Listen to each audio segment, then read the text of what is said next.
Bay. The room got much bigger from this perspective. I'm really grateful that you're all still here, and thanks to the symposium organizers. This has been a really wonderful event. I do not have heavy data charts, anything like that. I'm here to tell you a bit of a story. Some of you have definitely seen versions of this before. I tried to zoom out and share a more broad perspective this time about the Humboldt Bay Municipal Water District and our Instream Flow Dedication Project. So I will share a bit about the background, those of you that don't know or like me who need to hear it several times, about how the district operations work, history of the district and our water use, and then going into what I'm here to present about is how we might get some ecological benefits from an in-stream flow dedication in the Mad River. The Water District's mission is three-prong, focusing on the two distinct water delivery systems we have, one for drinking water and one for industrial raw water delivery. And then the third prong is the stewardship element to protect the watershed that we get our water from. We are outside of Humboldt Bay. The Mad River watershed is a long, narrow watershed that starts in Trinity County and flows down into Humboldt County and Wiyot ancestral lands. The Wiyot people had a different name for the river, Baduat, so you'll see that here as well.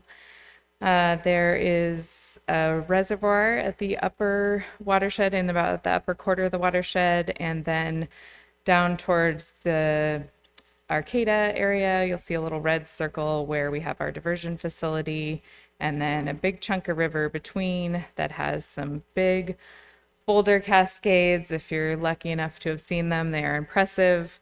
Fish get through, but not often, so that's why we have the limited fish passage verbiage there. And here in Eureka, we are all enjoying water from the Mad River in our coffee and water that we're drinking today, delivered by the city of Eureka after purchasing it from the water district. So we're all connected to this water here.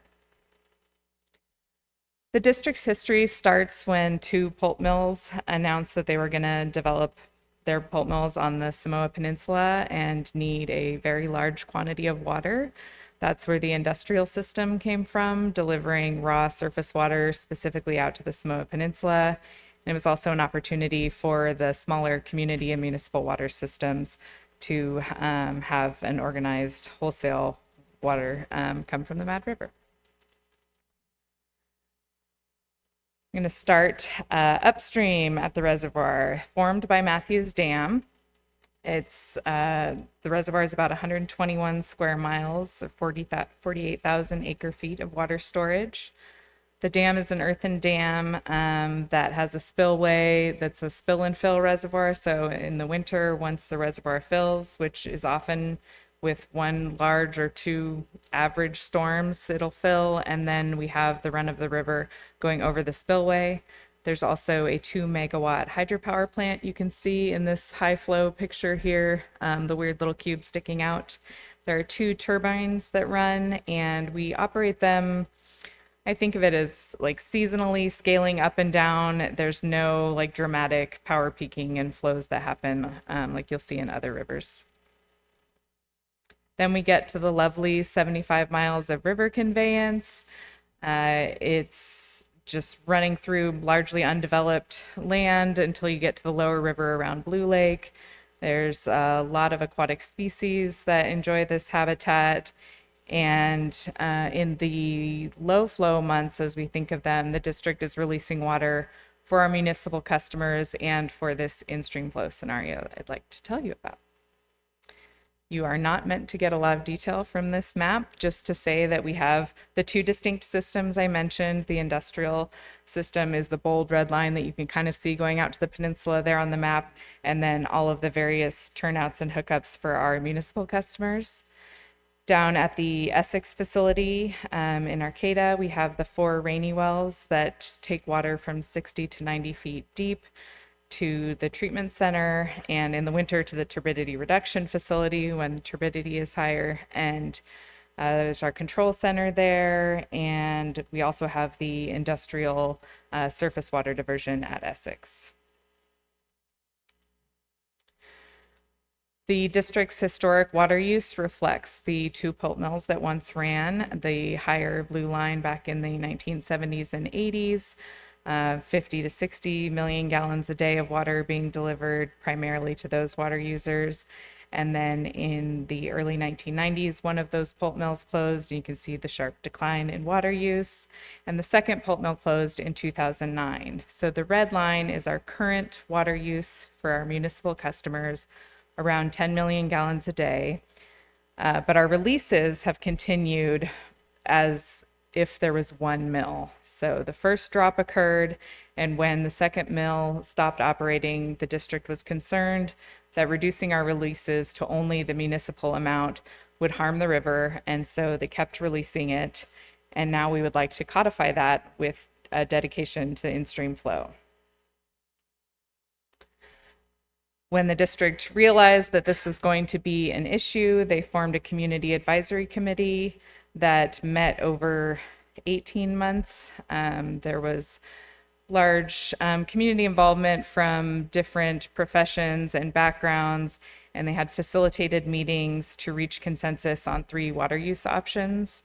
There's a committee within the district to explore each of these options, and I'm here to talk about the in-stream flow benefits. It's been a long process, and it started with the formation of our in-stream flow committee, and I do have our whole committee here.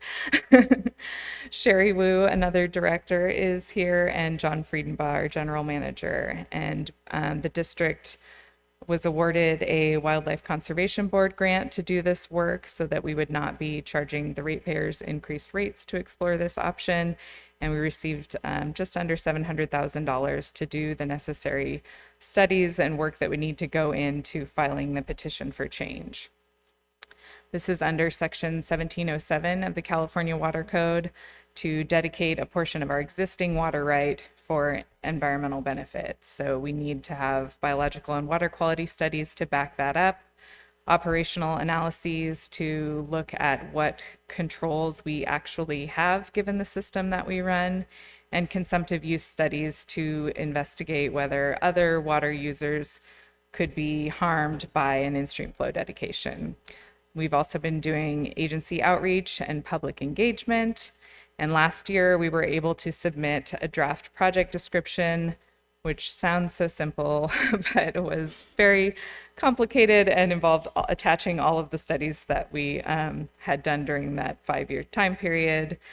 We received some feedback back from the state board and are now working on a more final petition for change to submit to them, which we hope we will hear back from. Our attorney is preparing us for a slow return, so we're setting our goals at 2030. And we have been working on this, looking at a 2029 timeline as when our water rights would come up for permitting from the water board and potentially reducing the water rights the district has under California's use it or lose it way of operating. So hopefully we'll hear about this right around that time to be able to preserve some of the district's water rights for in-stream flow benefit. The very briefest summary of our petition for change is to describe our operations, as I took you through earlier, and the releases that have been going on in very quantified ways that I decided to skim over today. As I said, since 2009, this is how the district has been operating. So those of you that recreate on the Mad River in the summer, these are the flows that you are accustomed to, as well as all of the species that are living there. So we are requesting a permanent petition for change so that this water would be in our water right, but that it would be dedicated to in-stream flow. Some of the benefits we describe in our petition for change are that we believe these releases improve summer rearing habitat for juvenile salmonids, improve main stem shallow water river edge habitat for foothill yellow-legged frogs and salmonids, And we believe that these summertime releases provide resilience to ameliorate the effects of climate change. We have looked into some of the guidance that's coming out from the state, so the California Salmon Strategy and the California Climate Assessment that was mentioned earlier, the specific regional report. We believe that this project aligns with priorities identified there. The water quality studies demonstrated that the main benefits of our releases are in the first 10 miles downstream of the dam. They are releasing colder water, and that after about 10 miles, those even out to the existing river temperature. But we are sure the summer steelhead appreciate it. Habitat considerations from these releases include increased holding habitat for adult summer steelhead. I know there's at least a few of you here that have done the summer steelhead dives and seen those fish, so they are depending on this water, and improved edgewater habitat for juvenile salmonids and yellow-legged frogs, as well as the habitat benefits and resilience to climate change. This petition for change must be found to be for ecological benefit, and the state board must be able to make these two findings, that this will not increase our existing water right, and that we performed an injury analysis demonstrating that it would not injure other water users in the watershed. Our next steps will be to submit our final draft petition for change to the State Water Board. And I did the air quotes because we anticipate there will be some more back and forth with the State Water Board and potentially other resource agencies to finalize the specific details of the in-stream flow dedication.